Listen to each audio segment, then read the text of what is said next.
न्यायालय भवन राजगढ़ के सामने भूमि से अतिक्रमण हटाने की मांग को लेकर अधिवक्ताओं का 8वें दिन में धरना रहा जारी। जिला कलेक्टर के नाम सौंपा ज्ञापन। आंदोलन को जिले भर में तेज करने की दी चेतावनी। न्यायालय भवन राजगढ़ के उत्तर दिशा के मुख्य द्वार के सामने सालों से हो रहे अतिक्रमण को हटाने की मांग को लेकर 8वें दिन अभिभाषक संघ के नेतृत्व में अधिवक्ताओं का धरना प्रदर्शन जारी रहा। वहीं सरपंच फोरम के अध्यक्ष शीशराम भुवाड़ी ने धरना स्थल पर पहुंचकर अधिवक्ताओं की मांग का समर्थन किया।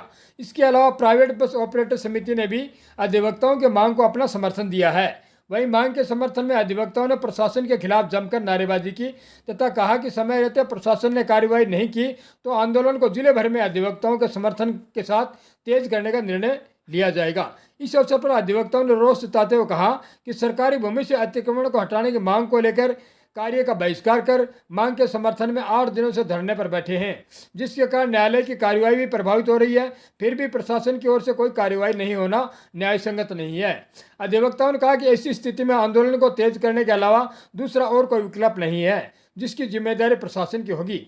इस अवसर पर संघर्ष समिति के अध्यक्ष एडवोकेट राकेश पुनिया तथा अभिभाषक संघ राजगढ़ के अध्यक्ष एडवोकेट अशोक सिंह राठौड़ ने मुख्यमंत्री को लिखित शिकायत में बताया है कि न्यायालय भवन के उत्तर दिशा में जोड़ पायतान की भूमि पर आपराधिक प्रवृत्ति के कूचा समाज के व्यक्तियों ने अतिक्रमण कर तिरपाल व झुग्गी झोंपड़ियां डाल रखी हैं तथा अतिक्रमी राजस्थान प्रदेश के बाहर के मूल निवासी हैं।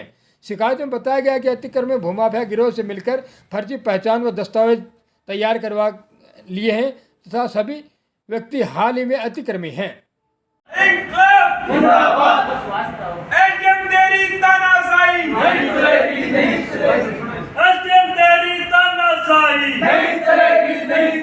वकील एकता जिंदाबाद जिंदाबाद जिंदाबाद। अतिक्रमियों को हटाना पड़ेगा हटाना पड़ेगा हटाना पड़ेगा। पंचम तेरी तानाशाही नहीं चलेगी नहीं चलेगी। जिला कलेक्टर मुर्दाबाद मुर्दाबाद मुर्दाबाद। राजगढ़ एसडीएम मुर्दाबाद मुर्दाबाद मुर्दाबाद। अभिभाषक संघ का धरना चल रहा है और कल जिला कलेक्टर महोदय से भी बात हुई। आपकी क्या बात हुई और क्या कार्रवाई चल रही है?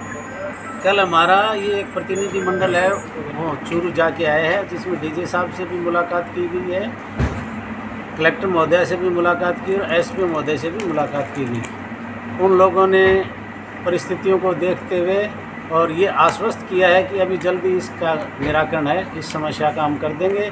और जो अतिक्रमी न्यायालय परिसर के पास बैठे हैं जबरन, उनको हटा करके ये भूमि है उसको खाली करा के और वकीलों के हितार्थ है इसको सुरक्षित कराएंगे। जी, कल डीजी साहब के साथ मीटिंग हुई है, क्या मीटिंग हुई और क्या कार्रवाई का आश्वासन दिया गया? डीजे साहब को हमने ज्ञापन दिया है, हमारी बातें उनको रखी है। डीजे साहब को ये भी बताया है कि मुख्य समस्याएं जो अधिवक्ताओं की है वो मुख्य गेट को रोकना है। जब न्यायालय के प्रवेश द्वार को रोक के बैठ गए, कोई बाहर से आने वाला व्यक्ति या स्वयं अधिवक्ता अपनी पार्किंग गाड़ियाँ कहाँ खड़ी करे, जहाँ पर तिरपाल लगा के बैठ गए, तो उन्होंने आश्वासन दिया हमारे साथ है वो भी प्रशासन से बात करेंगे। और जो लीगल प्रशासन का जो आदेश हुआ है उस आदेश की कंप्लाइंस के लिए उन्होंने एसपी और कलेक्टर को कहा है। 24 अगस्त को अतिक्रमण हटने की बात चल रही थी, उसमें क्या बाधा डली है? क्या बाधा कुछ नहीं डली है, प्रशासन का काम है। प्रशासन अपने हिसाब से अपनी जो पूरी व्यवस्था के हिसाब से कार्रवाई करेगी, जो भी करेगी, कोई बाधा नहीं है। कानूनी रूप से कार्रवाई चल रही है हमारी।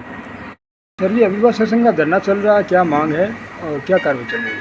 हमारी इस संबंध में हमारे न्यायालय परिसर के उत्तर दिशा में लोगों ने तिरपाल डाल करके झोपड़ियाँ बना ली, अवैध अतिक्रमण कर रखा है, जिससे हमारे न्यायालय की कार्रवाई प्रभावित हो रही है, अधिवक्ताओं का कार्य डिस्टर्ब हो रहा है। इस कारण इनको प्रशासन है वो अन्यत्र कहीं स्थापित करे। ये बाहरी लोग हैं और शहर के अंदर चोरियां कर रहे हैं, हमारे कोर्ट परिसर के अंदर चोरियां कर रहे हैं और शहर के अंदर अवैध नशे का कारोबार ये लोग फैला रहे हैं। शहर के अंदर जितने भी नशे का कारोबार हो रहा है, आप मेहता हॉस्पिटल के पश्चिम दिशा में जाइए, उस साइड में पूरे बाजार के अंदर अवैध नशे का कारोबार ये लोग करते हैं। चिट्टे का, नशे का, स्मोकिंग का जो भी काम हो रहा है वो सारा इनके द्वारा किया जा रहा है। ये लोग अवैध अतिक्रमी, इनके कारण आए दिन हमारे कोर्ट परिसर में चोरियां, पशुओं को जलाना, उनको मार काट के अंदर डालना, इससे हम लोग बहुत दुखी हैं। प्रशासन से निवेदन किया है, कलेक्टर महोदय और एसपी महोदय और डीजे साहब से हम कल लोग मिले थे चूरू में, उन्होंने ये कहा है कि जल्द इस समस्या का समाधान आपको करवा के दिया जाएगा।